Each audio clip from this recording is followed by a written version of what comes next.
We have recording in progress. I will click that on here. So for those who may be new to our sessions, I am Maria Markowitz from the Georgia Cancer Center, and I'm part of the hub team here at TeleDermatology serving Georgia. Dr. Doug Patton and I will be the co-facilitators of today's session. And I would like to ask everyone to put their screens on gallery mode so that we can see other participants as much as possible. And if you don't have the bandwidth, well, that's okay.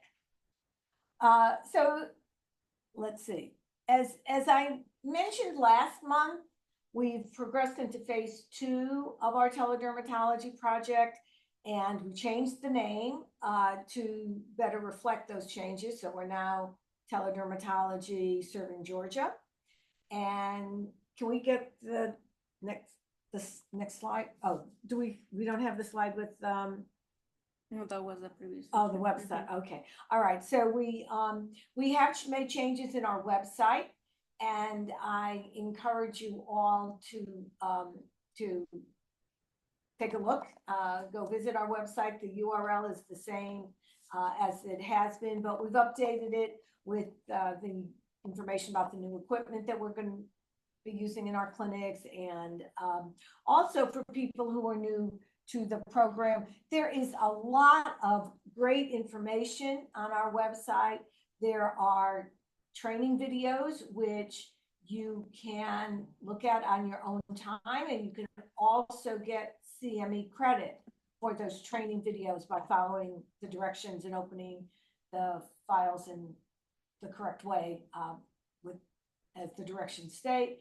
And then there's a library of just about all of our past TeleECHO sessions. So you can look at those at any time if you see a subject that you haven't heard about before, or you want to place them as a reminder or share them with your colleagues in your clinics or whatever.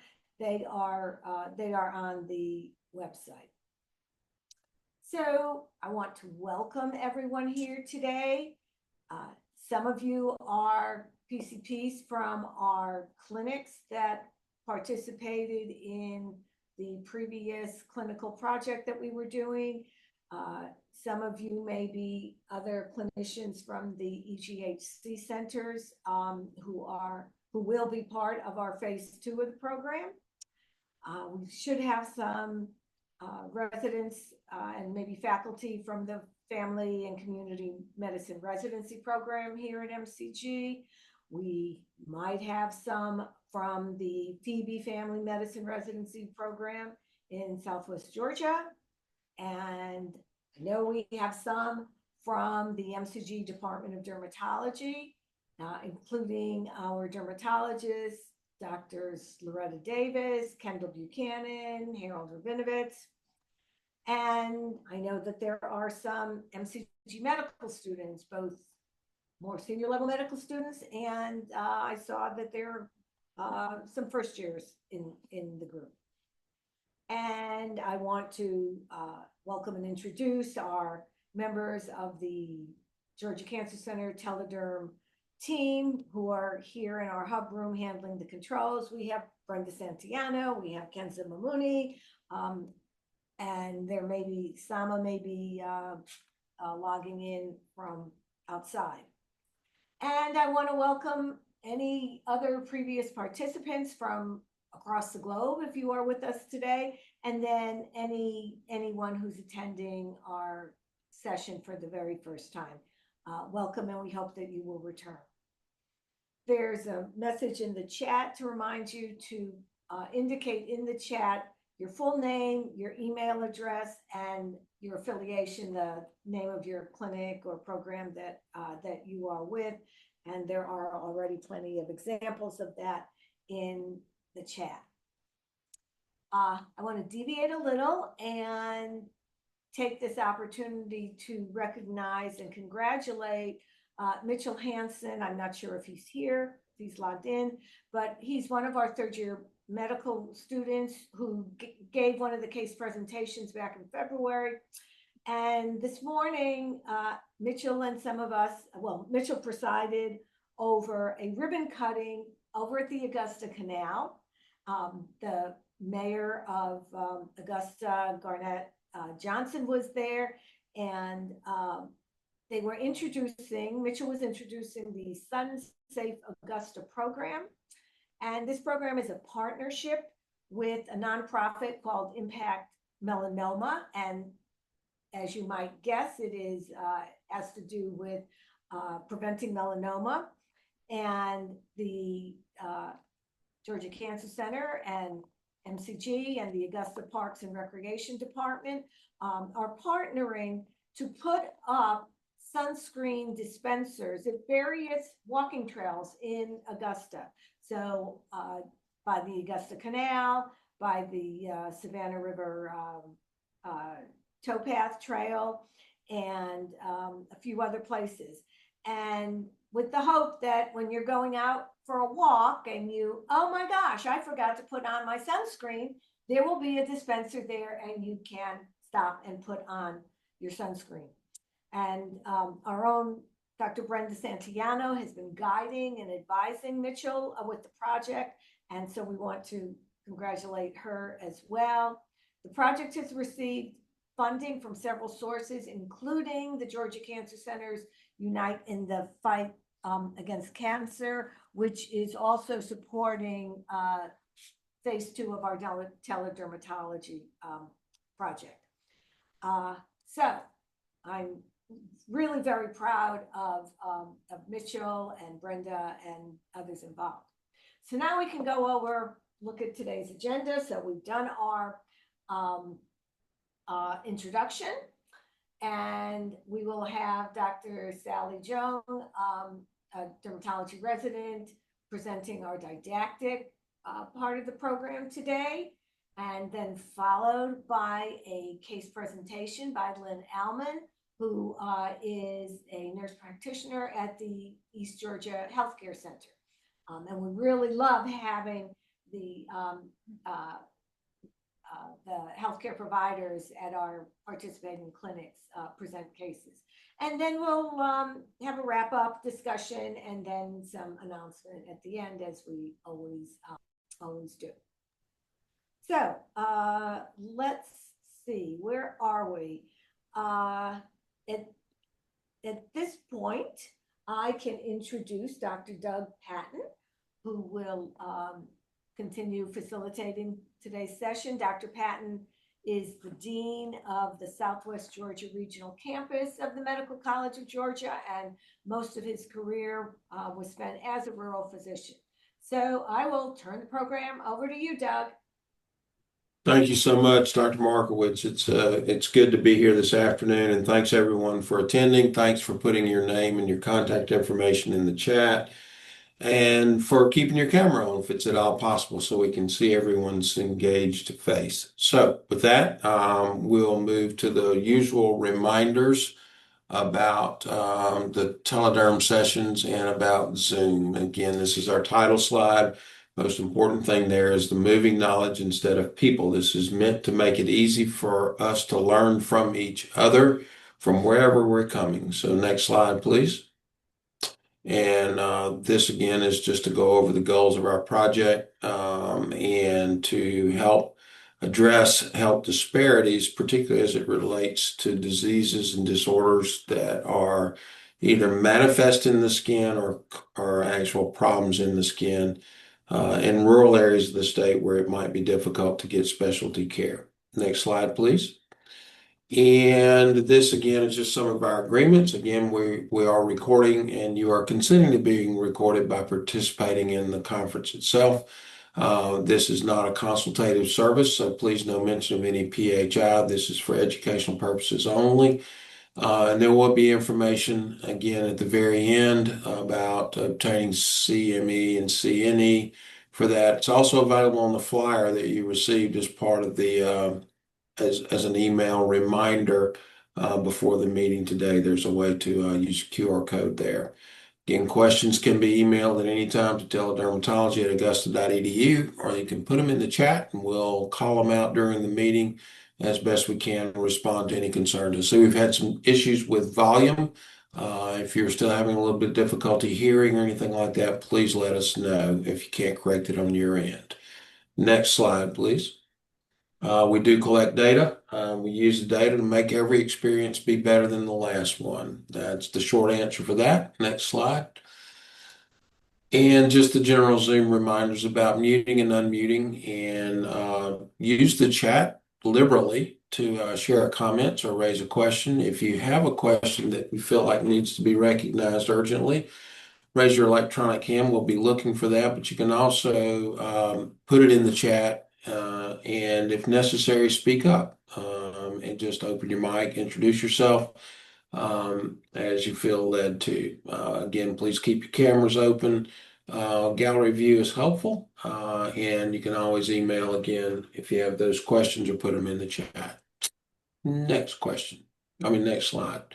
So it's my pleasure at this point to introduce Dr. Sally Jung, who's a dermatology resident at the Medical College of Georgia, and she's going to go over the two common varieties of herpes that we deal with, and that's Simplex versus Zoster. And with that, Dr. Jung, welcome to the program. Thank you for putting this presentation together, and feel free to share your slides and take it from here.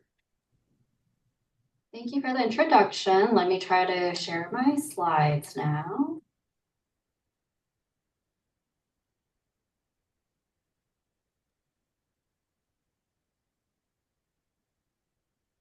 And can everyone see my slides? There we can. Can now. Okay. Perfect. Thank you. All right, so hey everyone, my name is Sally Jung. I'm a first-year derm resident at the Medical College of Georgia, and today I'll be presenting on herpes simplex versus zoster. I have no conflicts of interest to disclose. And to start the presentation, I wanted to start with this case of a 69-year-old male with a rash on his lower back for years. The rash was intermittent. He described it as it comes and goes, and it was largely asymptomatic. He just noticed that it was there. It would sometimes be on his left lower back, sometimes mid lower back. And we brought this case up because we have patients who come in with this complaint all the time. And you can see that on physical exam, he has this erythematous patch, but with dermoscopy, you can see that there's some microvesicles on exam as well. So we wanted to present this case because oftentimes we're left with the question of, is this HSV versus shingles? Without knowing any of this patient's kind of background history, it can be difficult to determine whether this is a herpes simplex versus a herpes shingles infection. So that brings us to my learning objectives. Today, we're going to review the clinical features, diagnosis, and treatment options for HSV and shingles. I wanted to start with kind of in general what we know about the basics of HSV versus shingles. So we all know that herpes and shingles can look very similar, but they also have distinct features and clinical presentations. We learn about the classic kind of microvesicles and vesicles that can form. With herpes, we have the common oral labial and genital herpes that typically affects the vermilion lip or the oral mucosa, along with the genitals and surrounding extragenital skin. And with shingles, we know that it presents in a dermatomal pattern with an eruption of vesicles that is typically unilateral and often associated with neurologic pain. But in reality, we have patients that don't fit the classic cases of either having oral labial involvement or genital or a classic dermatomal presentation, similar to the case of the 69-year-old gentleman that I presented in the beginning. And in these cases, all here, you can see that, this patient has a wide eruption, kind of more on the right side of the chest, but also extending into the left. This patient has a localized eruption here. This one may look like a genital infection as it's mostly on the buttock, but only on the left side. Again, this is more kind of localized to the cheek here. This patient has a large eruption of both the left and right side, just kind of on the mid-back. And then this patient has the top. And while I was reviewing these photos, I found myself to be kind of surprised by the diagnosis themselves. The first two are actually pictures of HSV. And the one of the buttock and the right and the left cheek is shingles, along with the one with the widespread of the back is also shingles and HSV. I put in the slide just to highlight that, differentiating between herpes simplex versus herpes zoster can be very difficult. And it's sometimes important to rely on the history and like the social history of the patient as well to determine the right diagnosis. With that being said, I wanted to start with the pathogenesis. So starting with HSV, there are two primary viruses that can cause HSV. HSV1 has been more frequently associated with oral labial involvement, and HSV2 has been associated with genital infections. Epidemiology-wise, it can affect both children and adults. Children less than 10 years of age, the majority of the herpetic lesions will be caused by HSV1. 50 to 90% of adults will have HSV1 antibodies. And again, genital lesions are typically caused by HSV2, but there has also been increasing rates of HSV1 for genital lesions, especially among younger adults. Shingles is caused by reactivation of VZV. 98% of the adult population is seropositive for VZV, and individuals with a history of varicella have a 20% lifetime chance of developing zoster.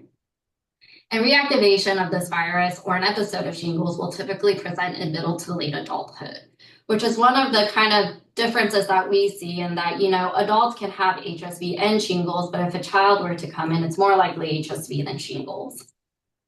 The way that the virus is transmitted along with a patient's social history may give you a clue on the type of virus that is causing the infection.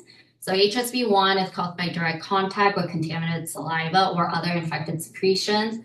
HSV2 is usually sexual, and this is important as patients with HSV2 should be counseled on the modes of transmission to prevent infecting their partners.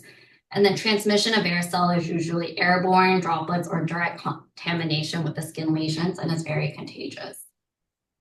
For latency, both the HSV and VZV virus remains dormant in the dorsal root ganglia. And during a zoster outbreak, the virus continues to replicate in the affected dorsal root ganglion and produce a painful ganglionitis, which can further lead to neuronal inflammation and necrosis, resulting in the severe neuralgia that can intensify as the virus intensifies, which we see in shingles and not so much in HSV. The last point is an important one in that reactivation of HSV and recurrence of disease is common, more common for oral labial than genital. And it can be spontaneous or incited by a trigger, including but not limited to emotional stress, UV exposure, fever, menstruation, immunosuppression, surgical or dental procedures, and other local tissue damage. And we often counsel our patients on the importance of avoiding sun exposure or practicing good sun protection and telling folks that something as small as a chemical peel can trigger HSV recurrence. And a good clue to recurrent HSV are hyperpigmented macules and clusters around the episodic lesion that shows old spots that have healed over. Shingles in itself is an episode of reactivation, and recurrence is pretty rare. Patients that are immunocompromised are more likely to have like a second recurrent episode of shingles, but overall it is pretty rare. And then lastly, just like I said previously, shingles can be associated with severe neuropathic pain and other nerve palsies, which you do not necessarily see with HSV recurrent symptoms. Going back to the importance of kind of this recurrent episodes, I think one of the key features to distinguish HSV versus shingles is the evidence of recurrence. And there is a paper in JAB that was published many years ago. And the authors of this paper, I noticed that in the literature that there were many cases of recurrent zoster, but none of the cases were confirmed by laboratory methods. So they did a small case report to illustrate the fact that many patients with so-called recurrent zoster are actually misdiagnosed. And they included three patients. One was of a 34-year-old female with a vesicular rash on the T10 dermatome of the right flank. She had a similar rash diagnosed with herpes zoster 20 years prior to this most recent one. So they cultured the new vesicular rash, and it was positive for HSV and not VZV. They found similar findings in two other patients. I believe one was in their 40s and one was in their 60s. And the authors wanted to highlight this discrepancy in diagnosis as a misdiagnosis of herpes zoster instead of recurrent HSV can often lead to inappropriate therapy with potentially harmful consequences. And to just reiterate the issue with the idea of what recurrent shingles is, there was a small study done of 44 patients. The patients were aged 15 to 87 years old, and they all had been diagnosed with recurrent herpes zoster. They were able to do testing with viral culture for all of these patients, and only 1 out of the 44 actually had positive viral culture for VZV, and 99% of patients with suspected recurrent herpes zoster had no definitive evidence of VZV reactivation. I thought this was pretty significant because even in our practice, we do see that some patients will come in with so-called recurrent zoster. In reality, we think that it's more consistent with HSV, and treatment is very different for it. And when someone has recurrent zoster, you don't want to go down the hole of doing a workup for immunosuppression when it is just episodic HSV. So moving on to kind of the general clinical features of HSV. In general, patients will have grouped or clustered vesicles on a red base that leads to pustules, erosions, and ulcers that eventually cross over and heal. In the primary infection, the symptoms typically occur within 3 to 7 days after exposure. They may have a prodrome of tender lymphadenopathy, malaise, anorexia, and fever before the mucocutaneous lesions form. And then the lesions will go from grouped vesicles and may become umbilicated, progressing to pustules, erosions, and ulcerations. And crusting of the lesions and resolution of symptoms typically occur within 2 to 6 weeks of the primary lesion. Recurrent lesions are typically milder without any systemic symptoms, and we have found that most patients with recurrent HSV will have a small crop of eruptions, similar to the photo that was first presented in the case.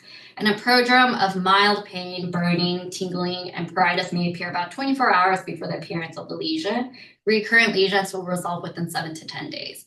Again, these can be spontaneous, or they can be triggered by external stresses. Here's some photos of oral labial and oral mucosa HSV infections on the top. Again, the lesions can be on the vermilion lip, but can also be inside the oral cavity and along the skin that is very close to the mouth, like the cheek and the nose. And then the bottom row shows photos of genital herpes. Again, typically affects the genitals, but can kind of get to the extragenital skin, like the mons pubis as well. A quick word on HSV special locations. Herpes is pretty common and can cause a wide variety of cutaneous symptoms that are extraoral or extragenital, including herpes gladiatorum, which refers to herpes in a distribution that reflects sites of contact, most commonly in athletes like wrestlers or other contact sports. There's also herpetic whitlow, usually on the fingers, but it can extend into the hand. And then eczema herpeticum and severe chronic HSV infections that can look like disseminated zoster as well.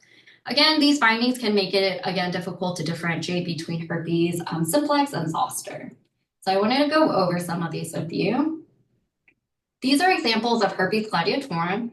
Again, these patients can have like mild to severe involvement, typically in sites of contact in young children who play contact sports like wrestling. And the key in distinguishing this from shingles is that although it can be pretty severe, it can cross the midline here because it'll be in areas of contact. So there won't be that distinct kind of dermatomal spread, although it can sometimes look like it, but you'll see that they have some lesions outside of that dermatome as well. And again, during these kind of cases, it is important to consider the social history. If you have a young patient that comes in, clearly engages in sports like wrestling, you may consider this over shingles. These are examples of herpetic whitlow, and herpetic whitlow typically affects the tips of the finger near the nail bed. And you can see that it's usually localized, but it can have some involvement of the fingers extending into the hand. And it can sometimes look like it's taking on like a dermatomal distribution, but oftentimes it's usually just HSV.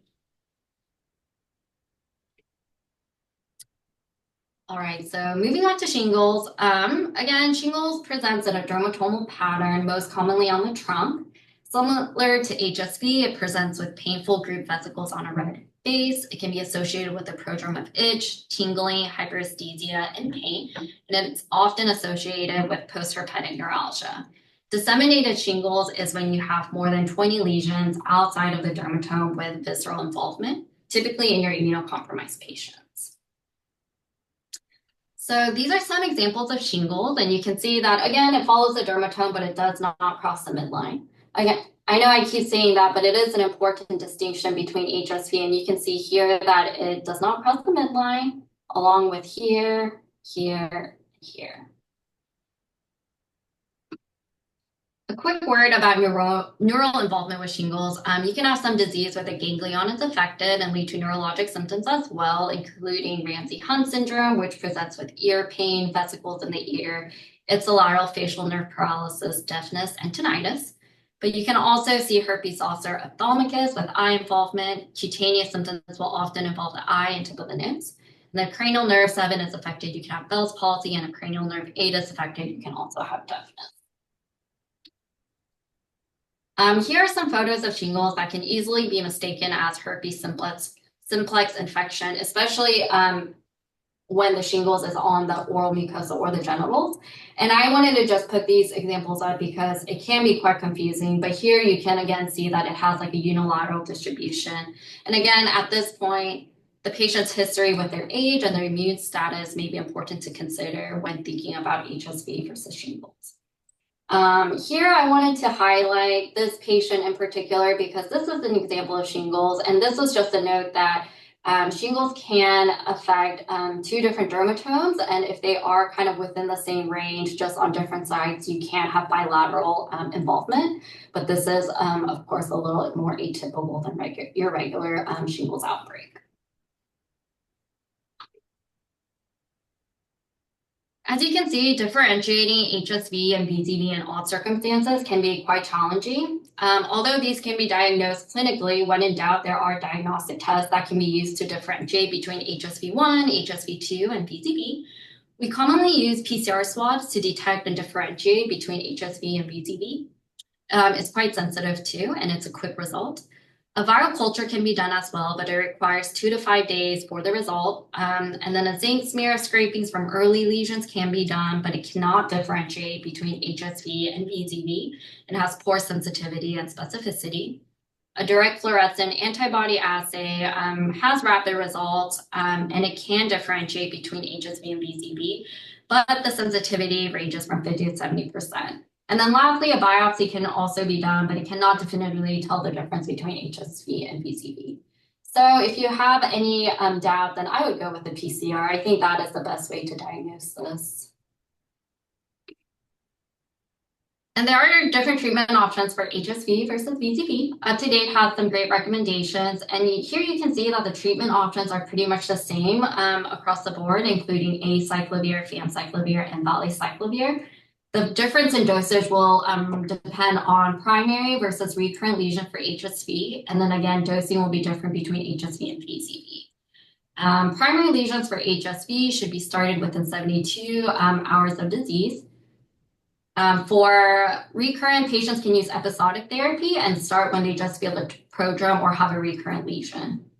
Treatment for zoster should be started within 72 hours. In patients that are immunocompromised or older or have increased risk of complications like neurologic symptoms, you can treat even after they present 72 hours. A special thing about VZV with the postherpetic neuralgia, you can consider gabapentin, tricyclic antidepressants, and steroids.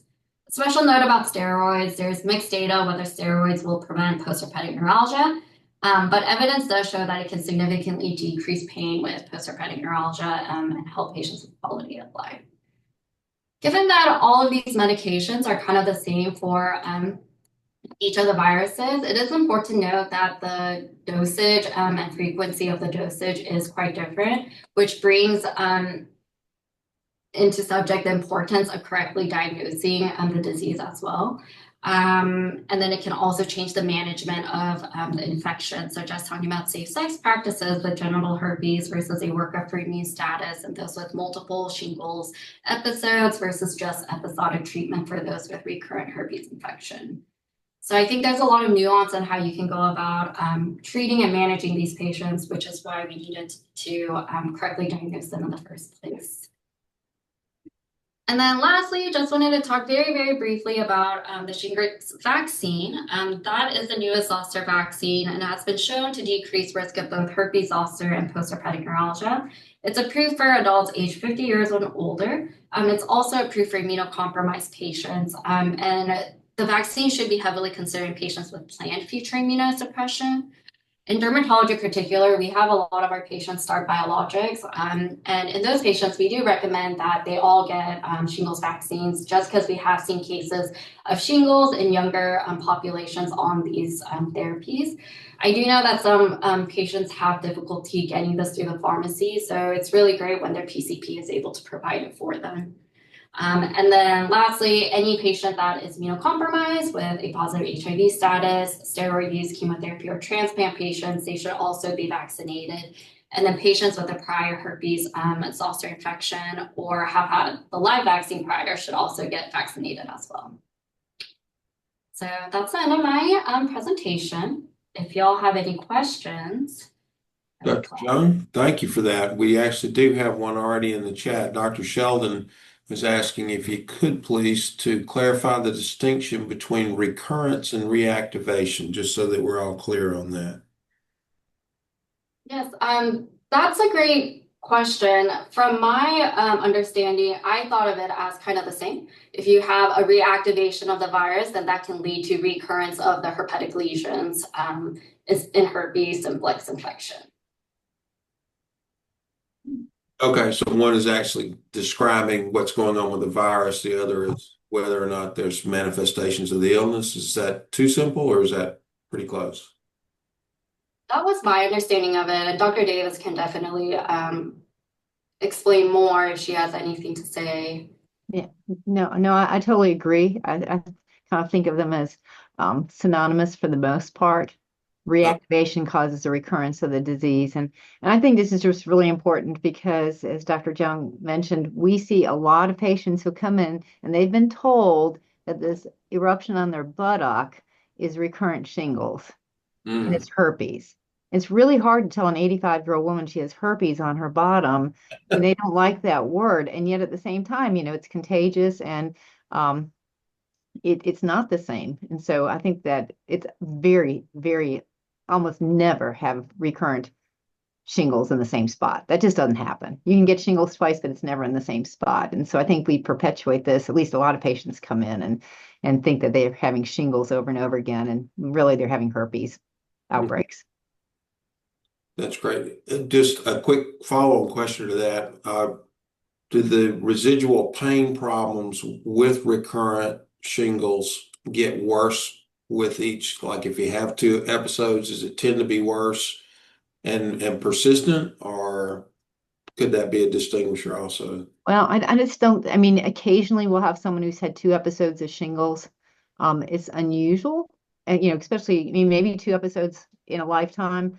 We see that more often in people who have HIV disease or who are immunosuppressed. But for the average healthy person, it's, we see shingles in healthy people, but we just don't usually see it more than once. And I don't think the second episode necessarily is worse than the first in those cases.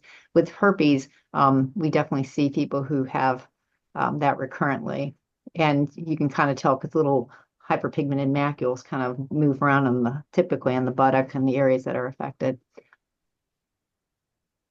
Any other questions out there? I still have one I'm hanging on to here because I'm asking it out of ignorance, which I'm very comfortable doing. I usually ask questions out of ignorance.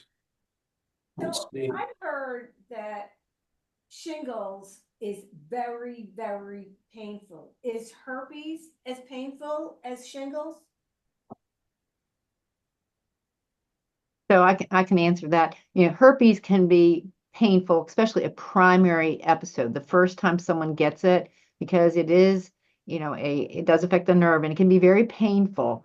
But shingles is outrageously painful, and the pain can persist. So you can get post-herpetic neuralgia, where the pain can persist for months and months and months, which is why you want to recognize it as shingles and treat aggressively with your antiviral and perhaps offer people gabapentin early on. I always tell people, tell me what the pain scale is. If it's 0 to 10, where is it? And someone will say, well, it doesn't bother me that much. And I'll say, well, how much does it hurt? Well, it's a 4 today.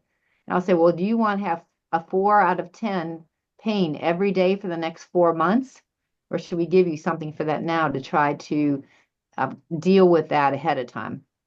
So yes, the answer is, yeah, shingles can be very painful. It can go on for a long time. And that's not what we see with herpes simplex. Herpes simplex, the first episode can be painful. Recurrences are uncomfortable.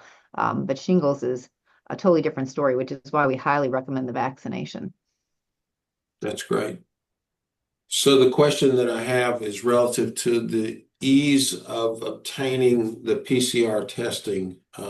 Is that something that's commercially widely available, easy to get, so that you can distinguish between HSV and zoster as well? So Want to get that, but it's pretty available. I think we use a lot more PCR than we used to use, even to determine, staph infections and MRSA versus MSSA. We're using a lot more PCR. I think most of the time this is pretty obvious whether someone has shingles or if someone has herpes simplex.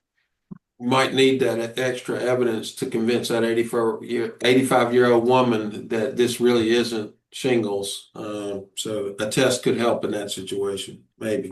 Yeah, and I think in the inpatient setting is where we see this. Sometimes people get really sick, and next thing we're getting called for an eruption on their buttock, typically, Yeah. or on their lip, and it's really their herpes simplex that has been not a problem until they became very ill. Okay. Dr. Sheldon is back with another question. Comment on the use of Tegretol for herpetic neuralgia. So usually at that point, we refer to neurology and let them help us with that.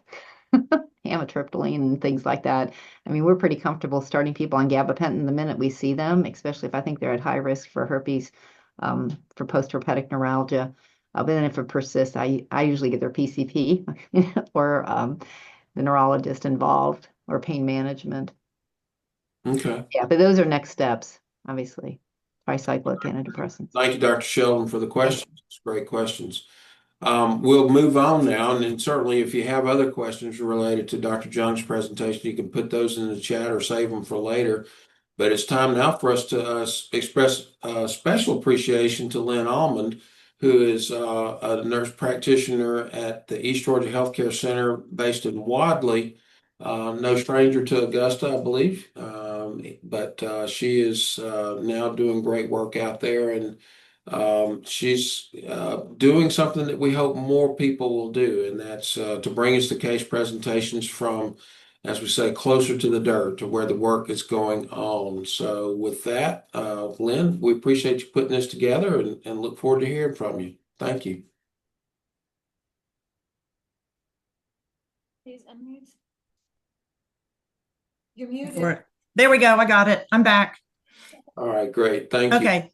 So I'm Lynn. I am a 30-year retiree of MCG 2 years ago.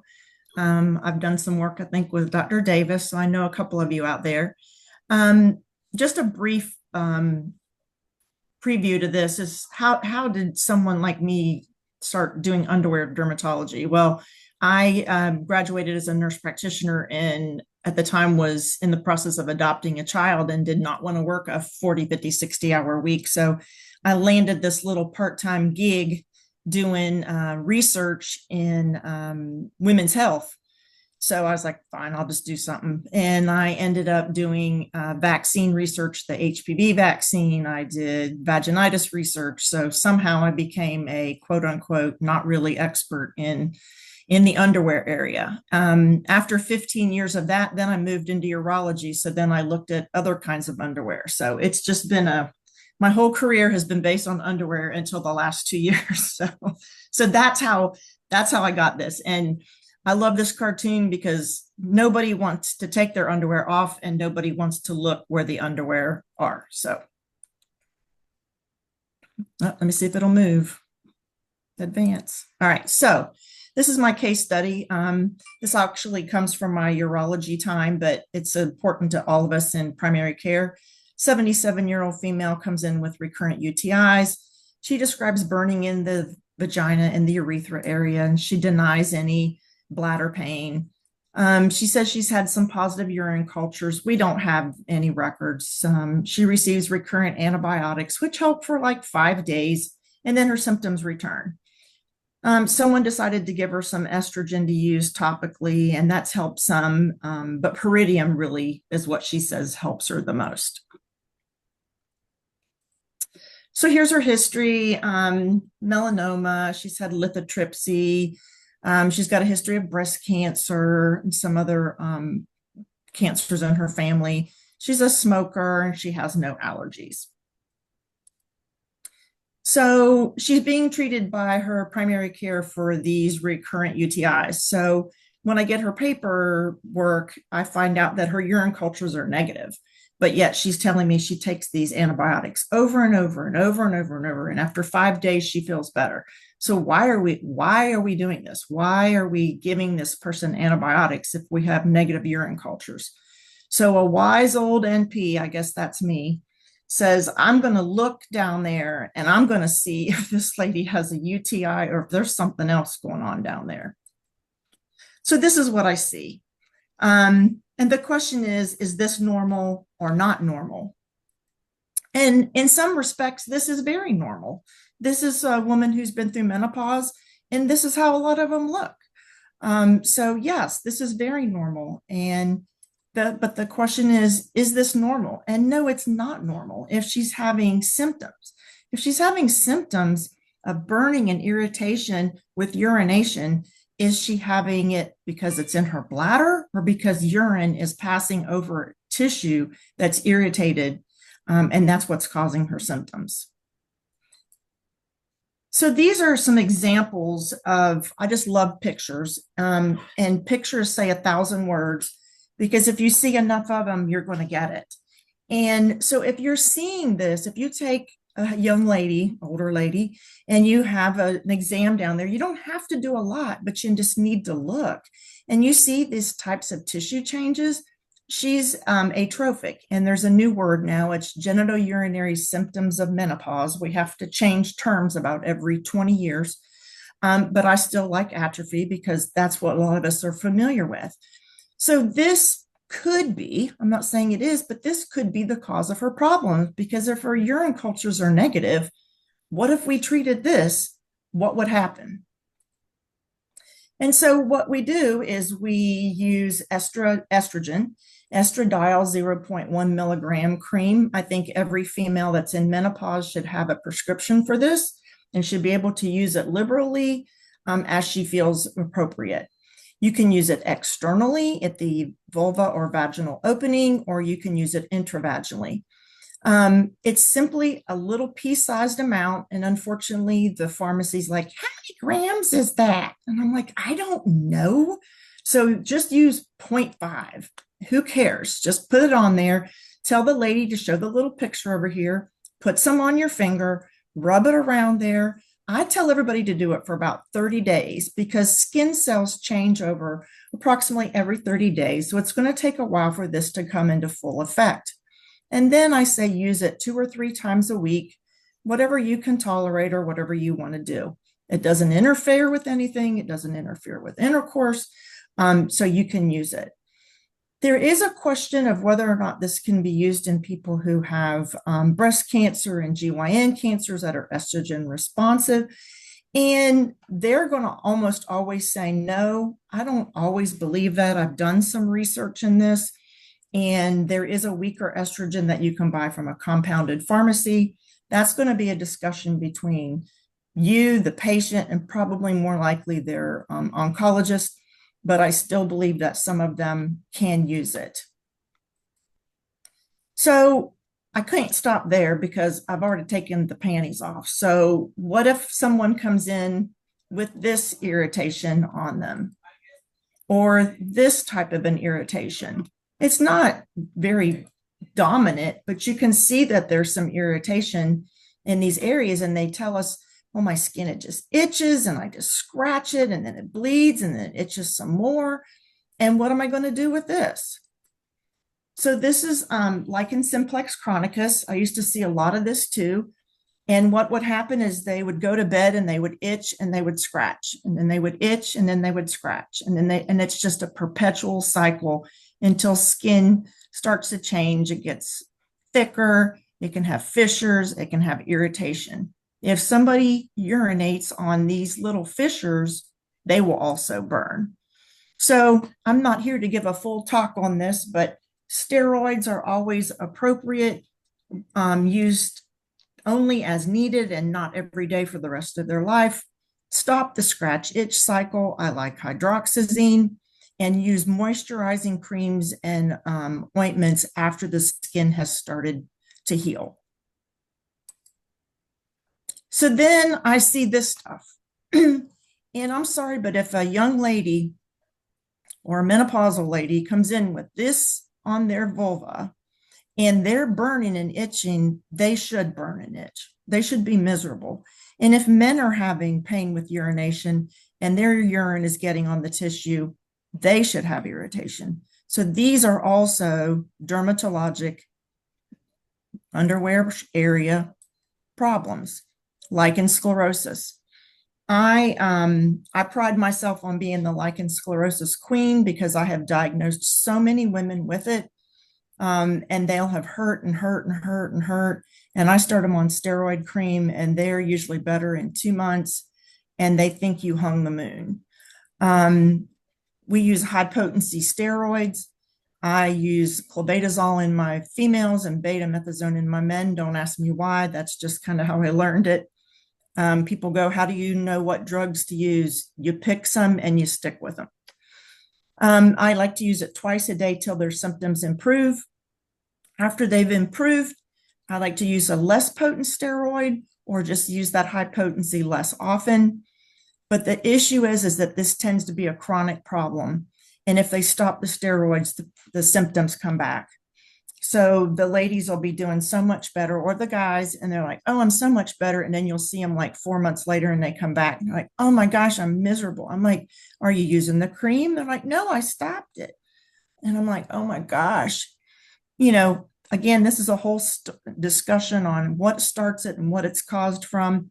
I just wanted you to be able to see some things that you may see if you take a look. I have to end with, what if I see these things?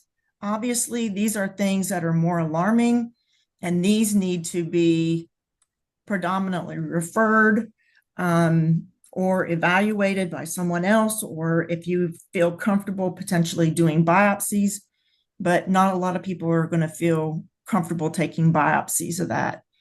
So I hope I wasn't too fast. I hope I gave you enough information. And I'm going to end with my favorite picture of all time. Well, there's my references. This is December 23rd, 1998. This is in Syktyvkar, Russia at minus 40 degrees. And that is the sun I went to get so that I didn't have to work my 50 or 60 hour year or a week job. And that boy's 27 today, and he brings me much joy. And I hope that's been helpful for you all. I passion myself on this topic because unfortunately, patients will go to both their gynecologist, whoever else, and they will come in, and I just cannot believe that we're not treating these people for these problems. And any of you dermatology folks out there that want to add to this, please do, because I don't claim to be an expert, but I've sure seen a lot of it. Thank you, Lynn. That's fascinating, and clearly your decades of experience have helped you get comfortable identifying these things and being confident in treating them. I don't see any questions right now in the chat, but I'm certain that someone has a question, or as you've invited the dermatologist to participate, someone may have something to share. So. Yeah, there's a question about any of these cases progressing. Oh yeah, they've vulvar cancer for sure, where they do complete vulvectomies, penile cancers where they've done penectomies. So yes, 100%. If some of these things are not caught early enough, but if you look, you should be able to catch them really, really early. But you have to look under the underwear, right? Right. They gotta come off. That was fantastic. That's really well done. And Oh, we thank agree, you. we agree totally. I mean, people don't want to talk about the down under area, but lichen sclerosis is not rare. The skin is tough down there, so clobetasol is totally appropriate. And if you don't look, it can turn into squamous cell carcinoma. You know, folks have an increased risk of that, and so it's very unfortunate. And it is a chronic disease, so you have to keep treating. So, you know, totally agree with all of that. And I was just going to say one thing about lichen simplex chronicus, which may not be dangerous, but the quality of life of people who itch down in their It's private is miserable. miserable. They don't sleep. They're just miserable. No one wants to talk about it because it's embarrassing. A lot of those folks had atopic dermatitis as kids, and it kind of settles down there. And Dupixent is life-changing for people who are really kind of atopic folks, and they have asthma and allergies, and they've had eczema, and it's just terrible in that area. And Dupixent can be life-altering because their itch goes away. So just a couple other observations like that, but. And then sometimes we like the calcineurin inhibitors, tacrolimus and pimecrolimus, because they don't cause atrophy at all for people who have chronic issues, people who may want to be a little more conservative. But yeah, no, that's very important information. Thanks for sharing. Yeah, I don't know. I became so passionate because the women, when they get the improvement, and the men too, I mean, it is totally life-changing for them. Mhm. Yeah. Even the vulvar atrophy. I mean, it's just life-changing. That's terrific. I do have a question for you. I have two questions, actually. One, Lynn, is give us the easy way to know where Wadley is. And what do you have to drive through to get to Wadley? You have to drive through Louisville, Oh, okay. All right. Augusta on 1 to Louisville to Wadley, then straight on to Swainsboro. All right. Got it. I kind of have an idea now where that's at. And the other one is, do you have a picture of that cartoon in your lobby or in the exam room so that people will be comfortable looking? You know what? I don't even know if they let me do it, but I'm not afraid to ask them. That would be great.